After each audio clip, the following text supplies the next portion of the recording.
بسم اللہ الرحمن الرحیم۔ عالم برزخ کیا ہے اور روحیں کیسے رہیں گی؟ حضرت عائشہ رضی اللہ تعالیٰ عنہا نے عالم برزخ کا انکار کیوں کیا؟ بسم اللہ الرحمن الرحیم۔ ناظرین، آج کی اس ویڈیو میں آپ جان پائیں گے کہ عالم برزخ کیا ہے اور روحیں عالم برزخ میں کیسے رہیں گی، بلکہ عالم برزخ کے حوالے سے ایک یہودی عورت کا واقعہ بھی آپ کے ساتھ شیئر کریں گے کہ جب ایک یہودیہ نے سیدہ عائشہ صدیقہ رضی اللہ تعالیٰ عنہا کو عالمی برزخ کے متعلق خبر دی تو حضرت عائشہ رضی اللہ تعالیٰ عنہا نے عالم برزخ کا انکار کیوں کیا تھا۔ ویڈیو میں آپ یہ بھی جان پائیں گے کہ انسان کے مرنے کے بعد کیا ہوتا ہے، یعنی عالم برزخ کی زندگی کیسی ہے، یہاں پر کیسے لوگ رہتے ہیں، یہاں پر لوگ کیا کھاتے ہیں، کیا پیتے ہیں، کیسے رہتے ہیں، اور یہاں یہ بھی آپ کو بتائیں گے کہ انسان جب مر جاتا ہے تو عالم برزخ میں دنیا کے معاملات کو کیسے یاد رکھتا ہے۔ ناظرین، عالم برزخ سے متعلق روایات میں یوں بیان ہوا ہے کہ عالم کہتے ہیں جہان کو، اور ہمارے یہ چار جہان ہیں: عالم ارواح، عالم دنیا، عالم برزخ، عالم آخرت۔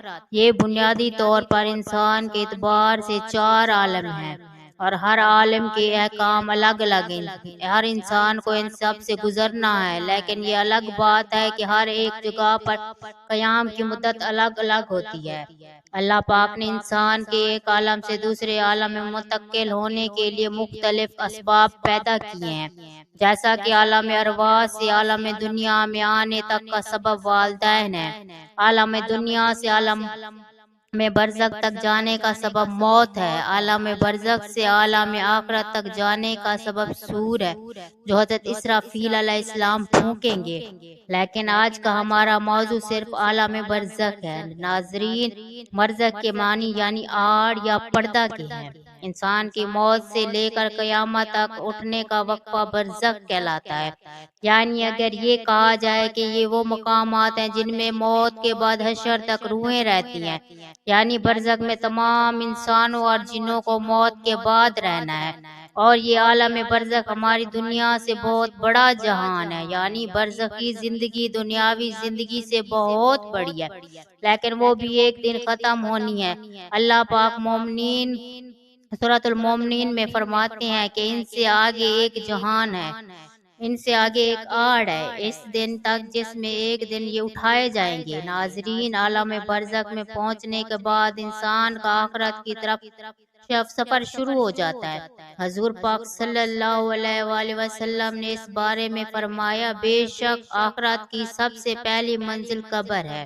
اگر قبر والے نے اس سے نجات حاصل کر لی تو بعد کا معاملہ بھی آسان ہوگا، اور اگر اسے نجات نہ پا سکا تو بعد کا معاملہ زیادہ سخت ہے۔ بلکہ سیدہ عائشہ صدیقہ رضی اللہ تعالیٰ عنہا کو جب یہودیہ نے عذاب قبر کے متعلق خبر دی اور ان کو کہا کہ اللہ تجھے قبر کے عذاب سے بچائے، تو حضرت عائشہ صدیقہ رضی اللہ تعالیٰ عنہا نے مسلمانوں کے لیے عذاب قبر کا انکار کیا، لیکن جب نبی کریم صلی اللہ علیہ وآلہ وسلم نے حضرت عائشہ صدیقہ رضی اللہ تعالیٰ عنہ کو بتایا کہ قبر کا عذاب اہل اسلام کے لیے بھی ممکن ہے اور گناہوں کی وجہ سے انہیں بھی عذاب ہوگا، تو سیدہ عائشہ صدیقہ رضی اللہ تعالیٰ عنہ نے نبی کریم صلی اللہ علیہ وآلہ وسلم کے فرمان کو تسلیم کر لیا۔ یہ واقعہ حدیث کی بہت سی کتب میں مفصل اور مختصر بیان ہوا ہے، جس کی تفصیل کچھ اس طرح سے ہے کہ ام المومنین سیدہ عائشہ صدیقہ رضی اللہ تعالیٰ عنہ کو پہلی مرتبہ ایک یہودی عورت نے عذاب قبر کے متعلق بتایا، لیکن انہوں نے اس کی تصدیق نہ کی۔ نبی کریم صلی اللہ علیہ وآلہ وسلم نے بھی یہود کو جھوٹا قرار دیا۔ بعد میں آپ صلی اللہ علیہ وآلہ وسلم پر وحی بھیجی گئی۔ آپ صلی اللہ علیہ وآلہ وسلم کو عذاب قبر کے بارے میں بتایا گیا۔ اسی دن سورج کو گرہن لگ گیا۔ آپ صلی اللہ علیہ وآلہ وسلم کے بیٹے سیدنا ابراہیم علیہ السلام کا انتقال بھی ہو گیا، لہٰذا آپ صلی اللہ علیہ وآلہ وسلم نے اسی دن سورج گرہن کی نماز صلاۃ الکسوف پڑھائی اور پھر خطبہ دیا۔ اس خطبے میں صحابہ کرام رضوان اللہ علیہم اجمعین کو عذاب قبر کی تفصیلات سے آگاہ کیا گیا۔ پھر نبی کریم صلی اللہ علیہ وآلہ وسلم نے ہر نماز کے بعد برابر عذاب قبر سے پناہ مانگی۔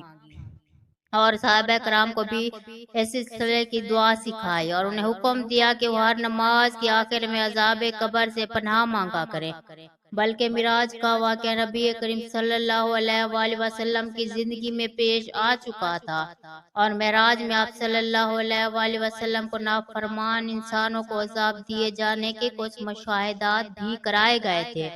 نبی کریم صلی اللہ علیہ وآلہ وسلم عذاب جہنم اور عذاب قبر دونوں سے پناہ مانگا کرتے تھے، اور اسی طرح آپ صلی اللہ علیہ وآلہ وسلم نے فرما دیا کہ عذاب جہنم عذاب قبر دونوں الگ الگ حقیقتیں ہیں۔ بلکہ حضور پاک صلی اللہ علیہ وآلہ وسلم نے فرمایا کہ جب انسان کا انتقال ہو جاتا ہے تو اس پر صبح شام اس کا ٹھکانہ پیش کیا جاتا ہے۔ اگر وہ اہل جنت میں سے ہیں تو جنت والوں کا مقام، اور اگر اہل جہنم میں سے ہیں تو جہنم والوں کا مقام اس کو دکھایا جاتا ہے۔ پھر کہا جاتا ہے کہ یہ تیرا ٹھکانہ ہے، یہاں تک کہ اللہ تجھ کو قیامت کے دن اٹھائے گا۔ ناظرین، جب روح عالم برزخ میں پہنچتی ہے تو اس میں بھی دو مقام ہیں۔ ایک کا نام علیلین ہے جس میں نیک روحوں کو رکھا جاتا ہے، اور دوسری جگہ کا نام سجین ہے جس میں بدکار، ریاکار، کافر روحوں کو رکھا جاتا ہے۔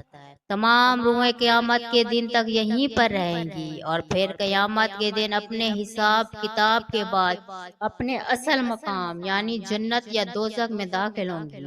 روایت میں آتا ہے کہ انسان کی وفات کے بعد قبر میں روح کو پھر سے مادی جسم کے ساتھ منسلک کیا جاتا ہے۔ وہاں پر دو فرشتے منکر نکیر سوال جواب کرتے ہیں۔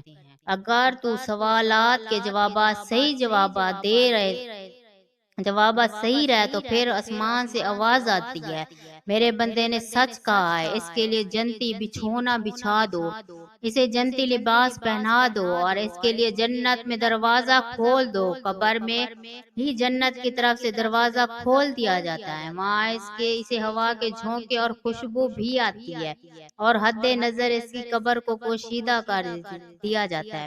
لیکن اگر سوالات کے جوابات صحیح نہ ہوئے تو پھر اس کے لیے قبر میں ہی جہنم کا بچھونا بچھو دیا جاتا ہے۔ جہنم کی گرمی سے ہر وقت محسوس کروائی جاتی ہے، اور اس کی قبر اتنی تنگ ہو جاتی ہے کہ پسلیاں آپس میں دھنس جاتی ہیں۔ اس طرح اگر اعمال کے حساب سے نیک روح ہے تو وہ خوبصورت نورانی فرشتے روح کی علیلین میں چھوڑ دیتے ہیں۔ اگر اعمال برے ہوں تو دو خوفناک نوکیلے دانتوں والے فرشتے برے انسان کی روح کو سجین میں ڈال دیتے ہیں۔ سجین کیونکہ بری اور بدکار روحوں کا ٹھکانہ ہے، اس لیے وہاں پہنچ کر بری روحوں پر عذاب آنا شروع ہو جاتا ہے، جبکہ علیلین میں موجود روحوں پر کوئی پابندی عائد نہیں ہوتی، اور وہ باغ نما اور جگہ پر ایک دوسرے کے ساتھ موجود ہوتے ہیں۔ نیک روحیں علیلین میں ایک دوسرے کے ساتھ رہتی ہیں اور ایک دوسرے کو پہچانتی بھی ہیں، جبکہ سجین، بدکار، قید و بند میں مبتلا عذاب کا مزہ چکھتے ہیں۔ علیلین میں موجود روحیں ایک دوسرے کو دیکھ کر خوش ہوتی ہیں، ایک دوسرے سے باتیں کرتی ہیں، دنیا کے حالات کو یاد کرتی ہیں جو وقت انہوں نے دنیا میں گزارا، اور نئی آنے والی روحوں سے اپنے پیاروں کی خبر بھی لیتی ہیں کہ میرا فلاں رشتہ دار کس حال میں ہے۔ اگر نئی آنے والی روح یہ کہے کہ تمہارا فلاں رشتہ دار تو کب کا مر چکا ہے مگر وہ یہاں علیلین میں نہیں پہنچا، تو یہ نیک روح سمجھ جاتی ہے کہ اسے سجین میں بھیج دیا گیا ہوگا۔ نیک روحیں اپنے رشتہ داروں کا انتظار علیلین میں ایسے کرتے ہیں جیسے کوئی گھر سے دور اپنے گھر والوں سے ملنے کا انتظار کرتا ہے۔ اس کے علاوہ علیلین میں نیک لوگوں کے علاوہ انبیاء کرام، شہداء اور صدیقین کی روحیں بھی ایک دوسرے کے ساتھ مل کر باتیں کرتی ہیں۔ بلکہ روایات میں آتا ہے کہ نیک روحیں اپنے قریبی رشتہ داروں سے ملاقات کریں گی، جیسا کہ نبی کریم صلی اللہ علیہ وآلہ وسلم نے حضرت فاطمہ رضی اللہ تعالیٰ عنہا سے فرمایا، میرے وصال کے بعد سب سے پہلے فاطمہ تم مجھ سے ملو گی۔ جیسا کہ نبی کریم صلی اللہ علیہ وسلم نے حضرت فاطمہ رضی اللہ تعالیٰ عنہ سے فرمایا کہ میرے وصال کے بعد سب سے پہلے فاطمہ تم ہی مجھ سے ملو گی، اور بالکل ایسا ہی ہوا۔ آپ صلی اللہ علیہ وآلہ وسلم کے وصال کے 4 سے 6 مہینے کے بعد حضرت سیدہ فاطمہ رضی اللہ تعالیٰ عنہ حضور اکرم صلی اللہ علیہ وآلہ وسلم سے جا ملی۔